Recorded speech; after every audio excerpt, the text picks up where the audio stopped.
Hello friends, సమ్మర్స్లో ఎవరైనా ice creams తింటారండి. వింటర్లో తినే వాళ్ళే రొమాంటిక్ ఫెలోస్. ఏమంటారు మీరు? అయితే నేను ఇవాళ డ్రై ఫ్రూట్స్ ఐస్ క్రీమ్ చేద్దాం అనుకుంటున్నాను అనమాట. దీనికి పెద్ద డ్రై ఫ్రూట్స్ ఏం అవసరం లేదు, వెరీ మినిమల్ ఇంగ్రీడియంట్స్ తోటి చేసుకోవచ్చు అనమాట. దీనికోసం నేను నేచర్స్ చాయిస్ నుంచి అయితే డ్రై ఫ్రూట్స్ ఆర్డర్ చేసుకున్నాను. సూపర్ క్వాలిటీ, ఆ డేట్స్ క్వాలిటీ చూసారా ఎంత బాగుందో కదా.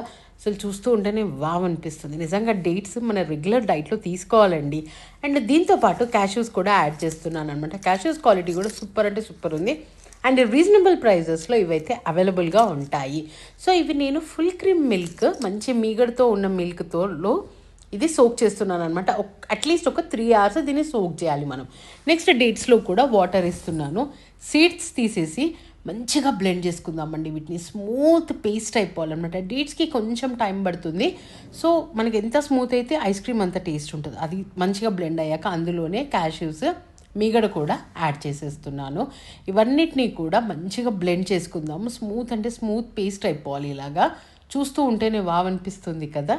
ఇప్పుడు దీన్ని మంచిగా ఒక 2 minutes ఇట్లా ట్యాప్ చేయండి. అంటే ఒక 4 to 5 times ట్యాప్ చేయండి అనమాట. ఏమవుతుంది అంటే ఆ హోల్స్ లోపల పట్టకుండా ఉంటుంది, నీట్గా ఐస్ క్రీమ్ అనేది ఫామ్ అవుతుంది.